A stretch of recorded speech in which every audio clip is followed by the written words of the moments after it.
Welcome, everyone. Thank you for joining us for our weekly meditation and wisdom gathering, Shanti in Place.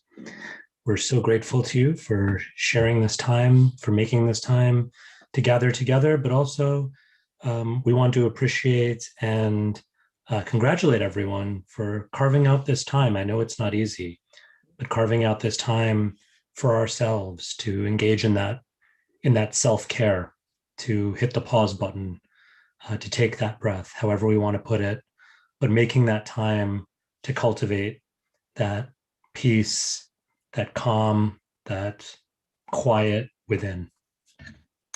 We'll begin, as we always do, with our guided meditation. I want to invite everyone to go ahead and find that comfortable seat, that comfortable posture for you, whatever that may mean. A good rule of thumb is a good sitting posture for meditation is something that allows you to feel comfort in the body, to feel a sense of being at ease. So we're not looking for discomfort here. We're looking for ease and comfort, but also alertness and presence. And that feels a little bit different than when we're so relaxed that we're falling asleep or we're slouching down. So maybe taking a moment or two here to adjust, to lengthen the spine perhaps, or to ground ourselves, either our feet on the ground or our sit bones with a little bit more intention and focus. You're welcome to either keep your cameras on or off as you feel comfortable, but we do ask that you make sure that you are muted for the duration of the meditation. An invitation here to close the eyes or soften the gaze, whatever feels more comfortable for you.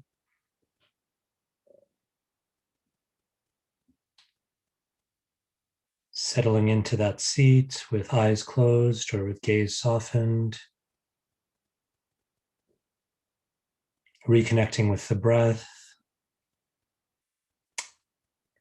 And we'll begin, as we generally do, to mark this as a special time set aside for our meditation with 3 deep breaths together. You're welcome to follow along. If the pace that I'm breathing at feels right to you, feels accessible to you. If not, feel free to adjust. But as we do these 3 deep breaths with intention, breathing in, if possible, through the nostrils or softly through the lips. Nice deep breath in, holding the breath for a few beats, and then releasing, kind of elongating the breath as we release, again, either through the nostrils or softly between the lips. We'll do this 3 times together.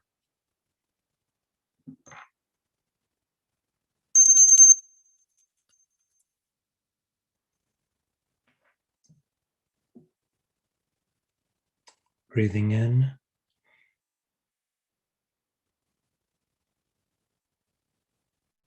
And out.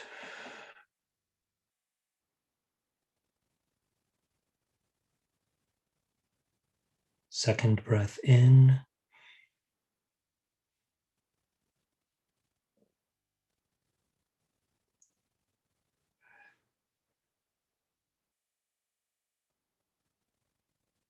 One last time.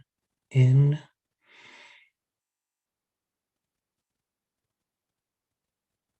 And release.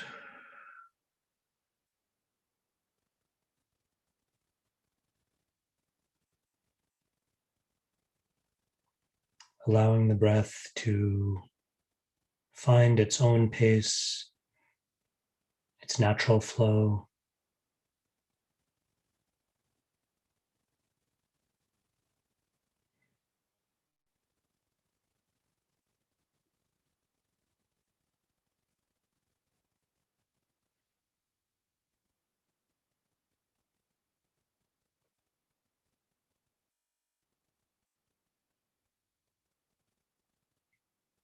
May take a few seconds, that's okay. Finding our breath is also a process of settling down, finding our place.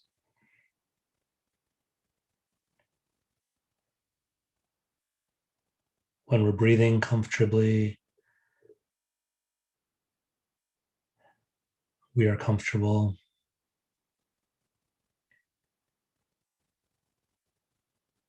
When our breath is at ease, we allow ourselves to be at ease.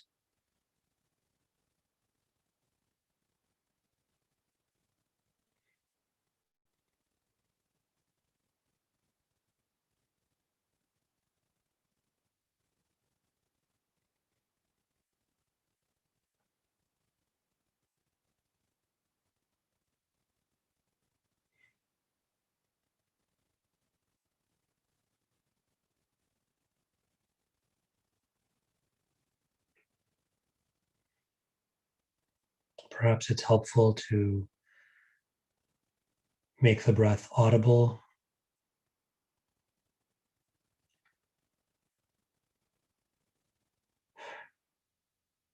We can allow for some deeper sighs here. We can remind ourselves we're muted, we're safe. Doesn't really matter what sounds we emit.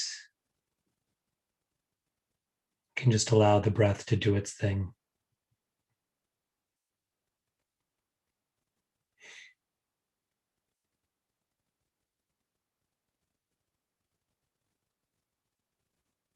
And as we breathe, just noticing our breath.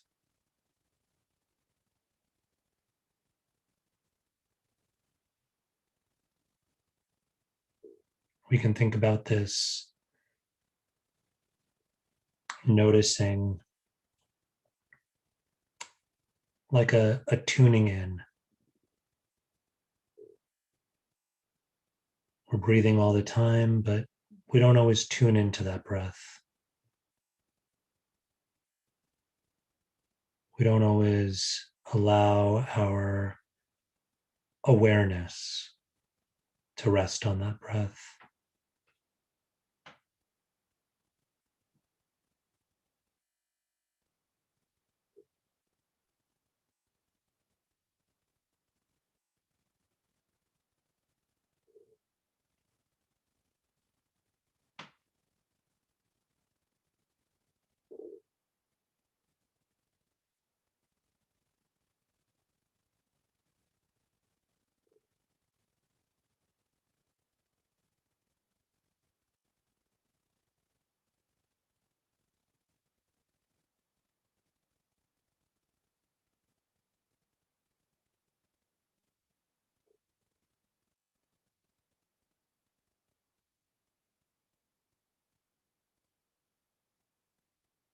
Noticing the breath means when my mind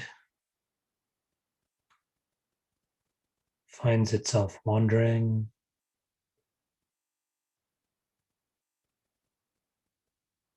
when my thoughts are traveling to different sensations, perhaps, or to something in the past,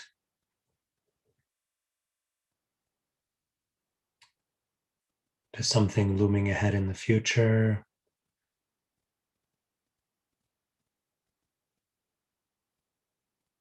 to what I have to do, or what may be weighing heavily on me. Wherever my thoughts may go, all I have to do in this moment is just bring that mind, those thoughts, back to the breath.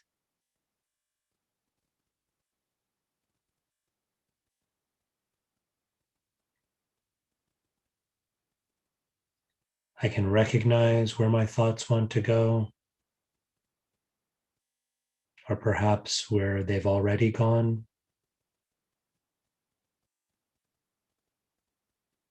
And with gentleness,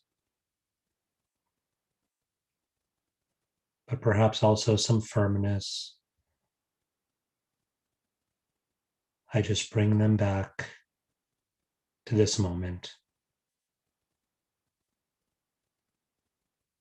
This moment that's existing and is anchored by this breath that I'm breathing right now.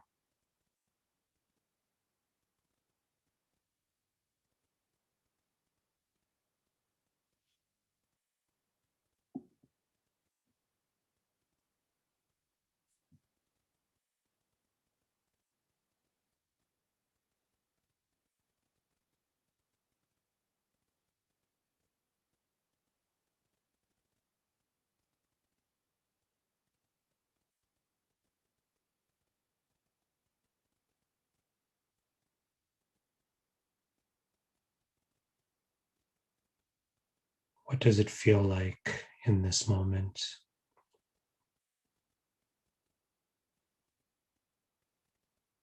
What does it feel like to rest our awareness right here?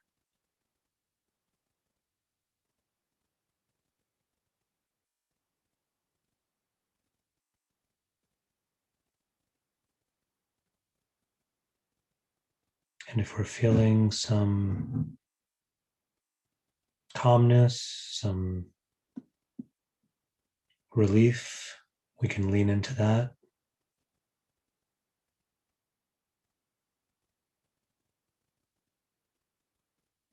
Allowing ourselves to acknowledge and perhaps even to feel some gratitude for this moment of calm, of slowing ourselves down,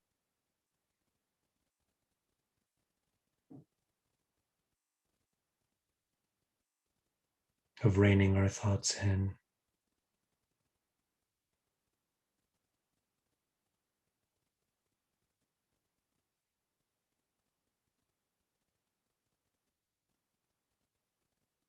And if we're not quite there yet,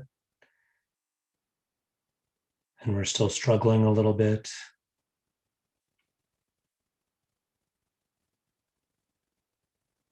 still feeling that pull of the mind and the thoughts, and bringing those thoughts, the mind back. Perhaps we can feel the curiosity,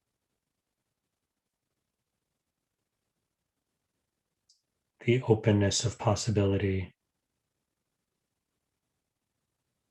for what a quieter, calmer, slowed down present moment might feel like.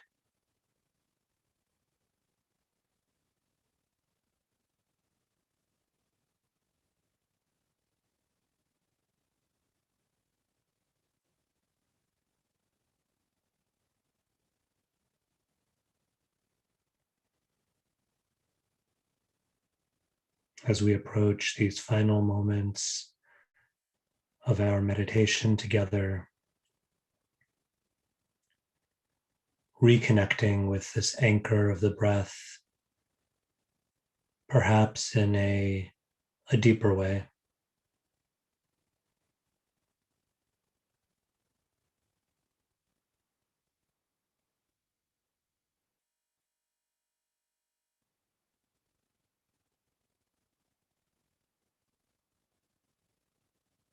Holding on to perhaps, or embracing a little bit more tightly, that gratitude that we might be feeling,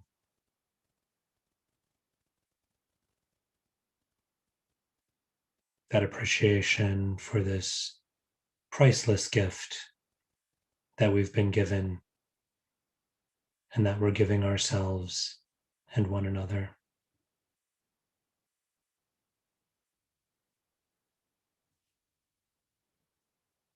We'll close our meditation with one final deep breath in, chanting the sacred syllable Om on the exhale. Breathing in deeply.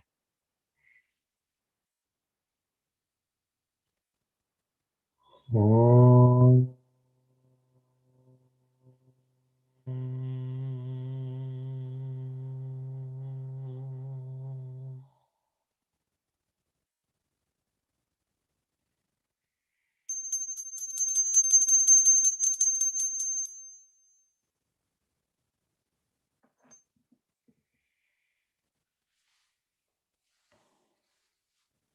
softly and gently opening the eyes if we had them closed, or widening the gaze.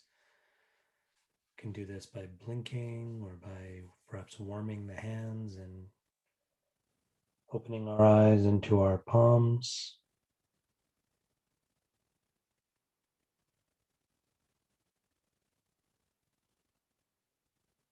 Returning our awareness, our consciousness, and our presence to the room that we're in, to our gathering together. For some of us, this is also a time to turn our cameras back on if we'd like to. For others, if we'd like to keep the camera off, keeping the camera off, but recommitting to being present, to being focused, to being engaged as we reflect together. I hope everyone's doing well. And that meditation practice was a time to experience that calmness, that quiet that comes when we're truly present. It's pretty astounding, actually, when we think about how often we allow our awareness to rest either in the past or the future.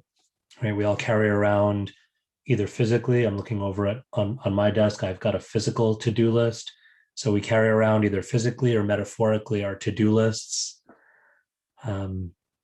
That's very much anticipating the future and the tasks that we need to perform, but also that's pulling us into places of perhaps ruminating on the past, or even just sort of notions of doing, of achieving, of accomplishing. And those are all important, right? I think most of us on this call are taking some time out of our working day right now. And so especially during the working day, it's very natural to think about and to focus our energy and our consciousness in that realm of doing and accomplishing.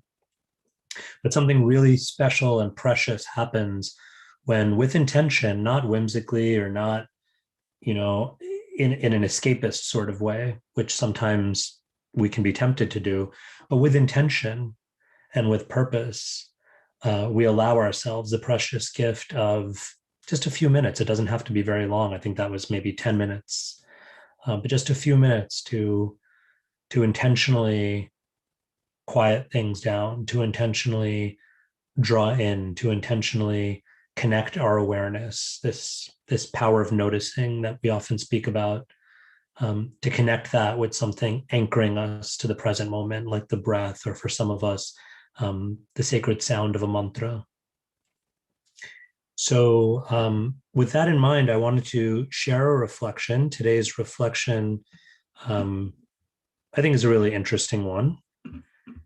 And this reflection is called A Higher Taste.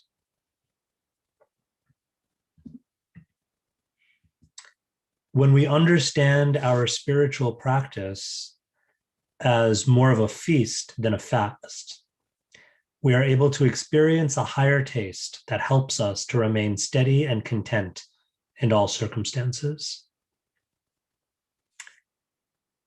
So often we think about our spiritual practices, meditation, mindfulness, yoga practice, devotional practices, if that's a part of what we do. We think about it so often in terms of disciplining ourselves, and that certainly has its place, and we'll talk about that a little bit. We think about it so often in terms of pulling back from our engagement with the world and with our senses. But there's also this aspect of thinking about our spiritual practice, as we were talking about, as I shared in the guided meditation practice, as a precious gift, as something that we're really blessed and we experience joy to receive. And it's a gift that we receive, and it's also a gift that we give perpetually to ourselves and to others, that we can be givers and receivers of this gift. And when we think about it in that sense, we can approach it more like a fast. I'm sorry, more like a feast. We can move from this place of the fast to the feast, where it's something really to be treasured, to be experienced with joy. There's a taste there. In our last session, if you were able to join us last week, we talked about the lesson that we get in the Bhagavad Gita through the analogy of the tortoise, that the tortoise extends out into the world, but also draws in, and that the tortoise's home is found within in this process of drawing in. And that drawing in can be such a source of nourishment, but it can also be incredibly difficult to draw our awareness or consciousness in. It sometimes feels like that fast. It feels like that we need to sort of deny ourselves the experience or the engagement with the external world. When we sit in meditation and our thoughts wander, sometimes our thoughts wander again to the past, to the future. Our thoughts often take the form of what is commonly referred to as craving. Sometimes it says desires, but we can think of it more generally as cravings. And those cravings can be in a very sort of visceral, physical sense. Oh, I'm craving a piece of chocolate cake right now, or I'm craving the enjoyment that comes from binge watching a show on Netflix. But the craving can also take forms of other pulls. It could be a pull of anxiety. It could be a pull of fear. It doesn't necessarily have to be craving in the sense of wanting to enjoy something, but that craving can also take the form of anything that pulls us, that pulls our minds, our thoughts, our awareness, our consciousness to something outside of ourselves and says, hey, this is what you need to focus on. This is where you need to be. Whether that's this is where you need to be to enjoy, or this is where you need to be because we're really feeling anxious and worried and angry and whatever afflictive emotion we may be feeling. But the common thread is it's a pull outward. And so it can very much challenge this ability that the tortoise displays that we talked about last week of drawing in. So interestingly, the very next verse in the Bhagavad Gita, and the reason I wanted to speak about this today is it sort of it is the other side of the analogy that we looked at last week. The very next verse in the Gita addresses this. Vishaya vinivartante niraharasya dehinaha rasavarjam rasopyasya param drishtva nivartate. Krishna says, as embodied beings, we may restrain the senses while fasting, but the underlying taste for the objects of our craving remains. However, by experiencing a higher taste, param drishta, by experiencing a higher taste, we are able to give it up. We're able to give up the underlying taste with ease. So this is a very interesting proposition, and it's what I'd like to just reflect on in our remaining time, that this is a paradigm of spiritual practice that encourages us to cultivate the feast, to cultivate this higher taste, what Krishna calls the param drishtva, the higher taste, by which we can very naturally, we might even say automatically, develop the ability to let go of the underlying taste for those cravings, right? When we simply focus on the fasting, we're able to externally, at least, if we're really adhering to the fast, we're able to restrain the senses. We're able to, right, on the external level, we're able to kind of do all the right things. So if we think about this in terms of fasting, we can think about it in terms of, we keep ourselves from actually eating the food that we're fasting from, whether that's for, religious reasons or dietary reasons or medical reasons. But internally, what's going on, we're still kind of harboring our consciousness on that underlying taste. The craving is still there. And what's the nature of that experience? Is that a pleasant experience? Is that an experience of ease or comfort? No, it's generally a really it's an experience of tension, of frustration. So even when we're externally fasting, internally it feels like, where's all of our attention going? All of our attention is going into the craving. But when we focus our consciousness on feasting, not feasting on that which we're fasting from, but feasting on something else that fills us up, that nourishes us. And this doesn't necessarily need to be in a physical sense. But when we're able to do that, then it's almost like without added effort, we're able to let go of that underlying craving. When we think about the feast, where does our consciousness go? It goes into embracing the feast before us. And so what we're letting go of, that it's almost like it no longer needs to occupy our mental energy. It no longer has a pull on us. The kind of analogy or example I would give to this is, imagine, for instance, and I'm going to just pick on whoever I can see on this screen here. So Suzanne, imagine Suzanne is really, really hungry. And so Suzanne's trying to, eat healthy, nutritious foods, but she's really, really hungry. And the only thing she spies is a little bag of oily potato chips. So that's all she really has. And she knows that she shouldn't be eating it, but she's so hungry. So she opens the bag and she's about to reach in, but no, she says, no, I can't do it. I can't do it. And she's like, there's this epic battle, right? A battle of will, a battle of cravings, a battle of the mind. Should Suzanne eat the potato chip or not? Should she not? But now imagine if at that precise moment I arrive with, I don't exactly know what this image is, but with an image of healthy, nutritious food that's going to satisfy her hunger, but that's also going to be good for her and nourish her in a way that the potato chips just won't. Potato chips may satisfy the immediate craving, but ultimately it's going to leave her feeling depleted and worse, right? When I arrive with this feast and I say, Suzanne, look, I've brought a wonderful feast. Let's have lunch together. Then Suzanne goes for the feast. What will happen to that bag of potato chips? Even without much effort, she'll just, without even thinking about it, she'll toss them aside.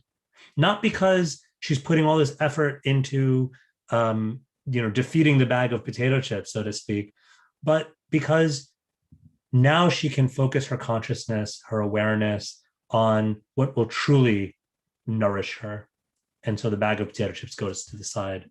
So if we can extend this beyond the sort of the realm of food in the physical sense, but if we can think about our spiritual practice, when we make the shift from fasting to feasting, what we're really doing is we're making a shift from looking at spiritual practice as a matter of concentrating our energy on the negative, on restraining, on denying, on being austere. Now, all those things may have their place. We may need to, and in fact, we often do need to recognize those things that we need to take a step back from or restrain ourselves from.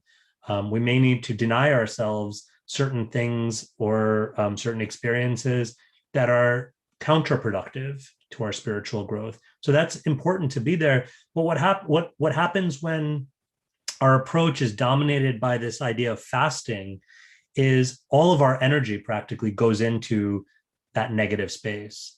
The emphasis is on my efforts, right? I need to be really strong. I need to be this sort of like, kind of like superhuman stoic. And if I fail in that somehow, then it's like, it feels like crushing. I've failed. And of course, all this is happening very much on an external level. When we shift to the feasting approach, instead, we're able to focus our consciousness in terms of positive energy. We're able to focus on that which nourishes us, which sustains us, and we experience appreciation for it. We experience gratitude for it. We experience real joy. We think about that which is opening up for us, the blessings that we're receiving, the inspiration, the things that are filling up our cup, so to speak, rather than focusing on what we need to deplete or let go of. The emphasis is not so much on my efforts, but the emphasis, especially through the practice of gratitude, becomes on grace. We feel like, wow, I'm the recipient of so much grace, so many gifts. All this grace is flowing through me, and naturally we want it to flow out from us and into the world around us and into others, right? So the emphasis is less on having to be this sort of, superhero that can conquer over my mind and my cravings, but it becomes, let me be an instrument of grace, let me be a receptacle for grace. And of course the change then can happen on that internal level, because now it's not just dependent on my external circumstances. It's not just dependent on the external actions, going through the motions. Now I'm starting to experience and feel it on that deeper level, where it's not only am I restraining from the objects of the cravings, but the underlying taste, my underlying taste is starting to change. I'm starting to experience that joy, that contentment, that nourishment on a deeper level. So an invitation this week to introspect a little bit and to ask ourselves, what fills our plates? We talk about our plate being too full with all the things that we have to do, and perhaps we bring that approach to our spiritual practices as well, and we end up feeling maybe really overwhelmed. But instead of thinking about filling our plates in that way, what if we thought about what fills my inner plate? What inspires and nourishes me? What is that, if we want to use this analogy of food, what is that which really satisfies the hunger and really gives me that deeper, richer taste? What inspires me? What nourishes me? What fills me with joy? What makes it all worth it? What am I doing these spiritual practices for? What do I when I sit in meditation, or when I attempt to practice mindfulness, or whatever our spiritual practice may be, whatever our contemplative practice may be, what is it for? What is the positive that is being that is blossoming forth and that is being cultivated through this practice, rather than focusing on the negative, right? When we do that, we offer ourselves a vision of that feast that makes that fasting well worth it. So with that, let me bring this portion of our time together to a close. I'm happy to take any questions or comments that you may have. You can go ahead and unmute yourself if you'd like to share, if you have a question to ask.